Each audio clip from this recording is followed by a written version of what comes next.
The second half of Major League Baseball kicks off today on July 19th, 2018. We will give you the rundown of that game and much more here on The First Pitch.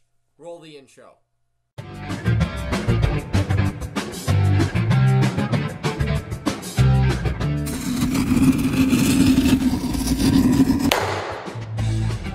Good morning and welcome back to The First Pitch. I'm Brent, also known as Clemhawks, and today I'm going to be giving you a rundown of the fallout from Manny Machado's trade, the new second half start of the season, and hopefully some teams can turn it around, and some trade rumors. Here we go. Let's jump in. So as we jump into the start of the second season, teams are definitely not done making moves as the trade deadline is about 10 days away.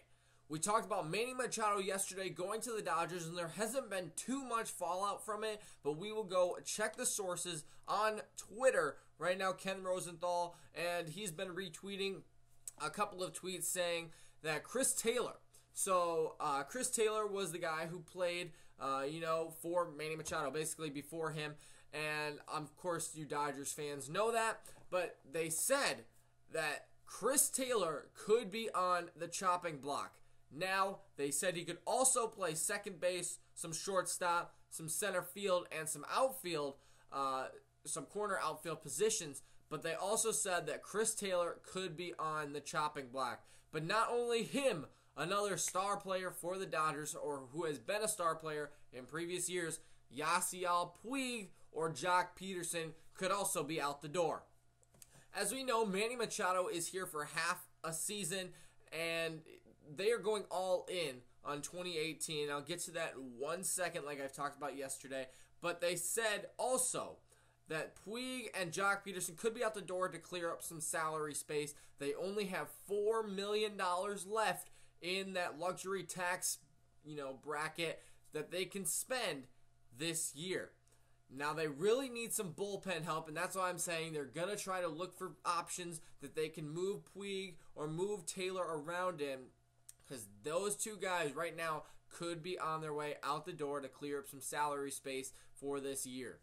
Now, they also said Manny Machado will play some shortstop and third base, and they've already spoken to Dave Roberts. So, they have plans for Manny Machado to play short and third, and this is what I was reading earlier today, is they would have Max Muncy at first, some Taylor at second, Machado at short, and then Turner at third with Puig, Kemp, and Bellinger in the outfield. That is what it was looking like earlier today when I was looking at the reports. So that would be interesting. So Dodgers fans, let me know what you think. I know we talked about the Machado trade, if it was a good idea or not, and it really depends on how they will do this year.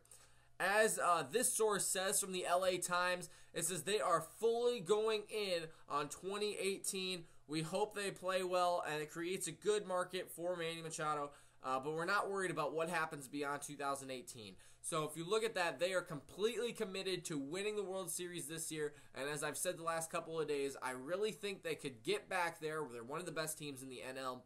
I just don't think replacing Seager with Machado is going to be enough to beat Boston, Houston, the Yankees, any of those teams in the AL. The AL is incredibly strong, and they're going to have to make some more moves, especially with that bullpen to help out Kenley Jansen in the next coming days. They have a really strong rotation. Kershaw, Wood. They've got some good guys. It's just a matter of how can they use that bullpen and, work farther into games and, give a little bit less of work to that bullpen, or, go out and get another guy and help out there. So as we segue into this next segment, it is called Hottest Games of the Day. Roll that intro.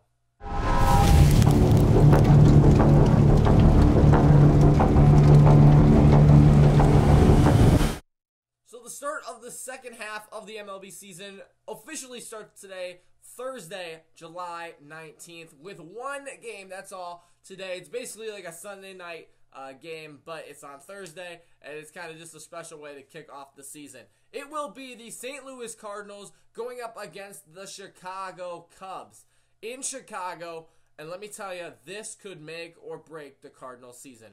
As reports show from this website, I will put the links down in the description and, everything else that's on this website.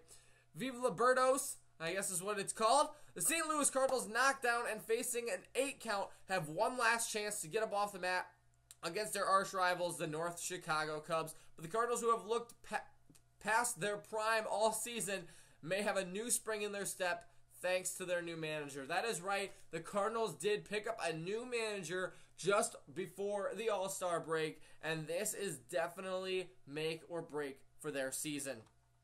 Let's just take a look at the standings. The Cubs are up top, and that's thanks to a 7-3 run right before the All-Star break. The Brewers, on the other hand, 2-8 after losing 5 straight to the Pirates. The Cardinals are sitting in third, 7.5 back, at a 48-46 record, 2 games above 500. This is why this series and the next 11 games are so important to the Cardinals. 11 games. 8 of them are facing the Cubs. They are 7.5 back. Doesn't that make sense? They could take the lead in the division, depending on how the Brewers do, if they can sweep somehow the Cubs and, or at least win half of them. I guess that would put you right back where you were. But they need to win more games than they lose this stretch of the season. By no means are they out of this playoff or out of the wild card or out of their division at all. Only 7.5 back. 8 of the next 11 games are facing the Cubs. They have a chance, especially with the Brewers going to face the Dodgers this weekend. They could drop a couple games, and that would just ultimately help the Cardinals. Now, I'm saying this as the point of view with the Cardinals. Obviously, the Cubs need to win games too. Only 2.5 up on the Brewers with a 7-3 last 10 games. They definitely have been trending up, and Cardinals with a 5-5. That new manager is really going to have to step it up. So the pitching matchups today are going to be Carlos Martinez at a 6-5 record with a 3.08 ERA and 87 strikeouts. He's going for the Birds. And then on the Cubs side of things, Kyle Hendricks, 6-8 record. Man, I'm really struggling here with a 3.92 ERA, 83 strikeouts. Now, these teams seem very, very matched. These pitchers seem very, very matched. If you look at the little description here, it says the Reds got the best of the right-hander on Friday, accumulating 6 hits and 3 runs in 5 innings. Martinez has won the previous 3 outings, and the Cardinals need him to return to that form following the All-Star break. So that was for Martinez. Over to Kyle Hendricks. Hendricks is working on his fastball command. He has gone at least 5 innings in 18 of his 19 starts and allowed only 3 earned runs in 15 or fewer of those games. But he hasn't gone deep for the Cubs, and that's what they would like to see. He's 3-5 with a 3.18 ERA in 9 home starts. So really, these players do look very similar. Honestly, I don't know which way it could go. I'm going to pick the Cubs in this game strictly because they are at home. And, Kyle Hendricks going 5 innings. Hopefully, he can shut down the Cardinals' bats. Obviously, if you're the Cardinals, you need to start hitting him and really, right away and try to get to that Cubs bullpen immediately before those 5 innings. So that would be my pick. Let me know what you guys think, not only about what this game is, are the Cubs going to win, are the Cardinals going to win, but let me know what you guys think about the Cardinals season. Specifically, can they do it? They have to pass the Brewers first, but this next 11-game set is going to be huge for the Cardinals. Can they come back? Can they get into second in their division, win a couple games? Are the Cubs going to fail? Let me know all of that down in the comments down below. So as we wrap up this episode, I want to do another new segment here. It's called Clem's Picks. That's where I go ahead and pick who I think is going to get a hit for the day. If you guys don't know what Beat the Streak is, it is an app run by MLB where you pick players to get a hit every single day. If they get a hit, they help your streak out, I guess. And if you get a streak of 56 games in a row, so you pick 56 players in a row, you win $5.7 million. And that is what I'm going to be helping you guys out with today. I'm going to be giving you my insight, my, reasoning. Basically, why I'm going to pick somebody. So let's jump into it. Roll that intro.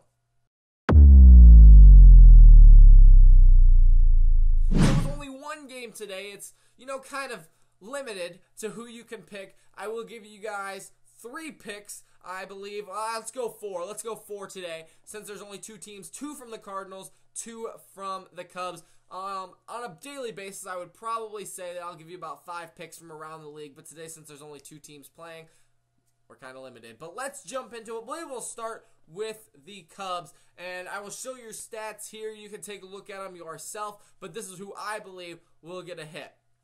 Willson Contreras has an absolute great chance of getting a hit today. If you look at his average versus Martinez, it's 400. But now that's not just saying he's got 1 at-bat, 3 at-bats, 4 at-bats. He's got 15 at-bats against Martinez in his time with the Cubs, and he's got 1 home run, 4 RBIs. Now, I'm not really looking at the home runs or the RBIs. I'm looking at the average.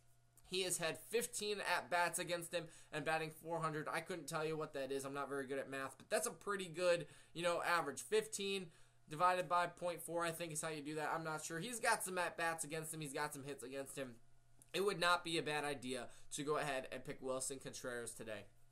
Staying with the Cubs, though, another guy who might be even better because he's got way more at-bats. His average is a little bit lower, but it's still definitely a good one to pick, Ben Zobrist. And the reason I might stay away from him is because he usually bats lower in the lineup. I know when I went to the Cubs game and they faced the Twins, he was batting 3rd or 2nd maybe even, but I've lately seen him, lower in the lineup. Now, I don't know exactly what Cubs manager is going to do today, but he will still be guaranteed 3 at-bats if he plays the whole game. Now, I don't know how many will be against Martinez or not, but he has an average of 333 with 27 at-bats. So that is 9 hits and his 27 at-bats. That is absolutely great, and that's a great person that I would look for if you are trying to beat the streak today from the Cubs. And now let's swing over to the Cardinals side of things. There's one player that really kind of stands out, and the other one a little bit iffy, but still definitely a good player. We will start with the obvious one then, Marcell Ozuna, batting .308 in 13 at-bats with 1 home run and 5 RBIs. This is about 4 or 5 hits in his 13 at-bats against Hendricks this season. Batting .308, definitely not a bad pick. He's definitely, getting solid hits, staying at that 300 average, which is what you want to see. That's my criteria for beating the streak picks. He's batting .300 with double-digit at-bats. Definitely a good idea to go with him today. The other option is Matt Carpenter. He is a little bit worse, but not in the at-bats. He's batting .241 with 29 at-bats, 2 home runs, 4 RBIs. What I'm saying is he's batting sub .250. I don't know if I would pick him today. Just simply because 250 is, once in every 4 at-bats, and he's only guaranteed 3. Now, I mean, obviously, you could look at it and be like, well, a guy batting 100 could get a hit, and he's only batting 100. That means 1 in 10. But that's just my criteria. I usually look for guys over 300. Now, today, he really isn't that bad of a pick. 241, is around 250, so 1 in every 4. Usually, he bats leadoff or second, which means he should get 4 at-bats. So really, it's a decent pick, and with 29 at-bats against Hendricks, that's quite a lot. I mean, that's a decent amount. That's about 9 hits. So 9 hits in his 29 at-bats, 241. It's not bad, and the 2 home runs, 4 RBIs. It's decent. Now, obviously, I'm leaving it up to you. I'm just telling you my opinion of who I believe could be good picks for Beat the Streak today. I mean, you could also look at, like, Anthony Rizzo. He's always a good pick. Batting .231 with 39 at-bats, 3 home runs, 8 RBIs. You could always go with guys like that. Those are just my 4 picks about who I believe could really have a good chance of getting a hit today. Honestly, I will be honest with you, I guess. I did pick Matt Carpenter and Marcell Ozuna. Yeah, I did pick those 2 guys to get hits today for the Cardinals. So you can take my advice, you can do your own thing, but let me know who you guys pick down in the comments. This is really why I wanted to do this show, was to get my opinion out there on the picks and, highlight the matchups from day to day. But let me know what you guys think. I am definitely open to hearing your opinion. I want to know if you guys think, those guys are good, or why I should pick somebody else, or who you're picking. So let me know, guys, down in the comments below. Thank you so much for watching First Pitch today. Make sure to leave a like, subscribe for more MLB videos every single day, MLB news, and leave a comment down below so we can have a conversation about that. That's all I got for you today on First Pitch. We'll see you tomorrow for more. Thanks for watching.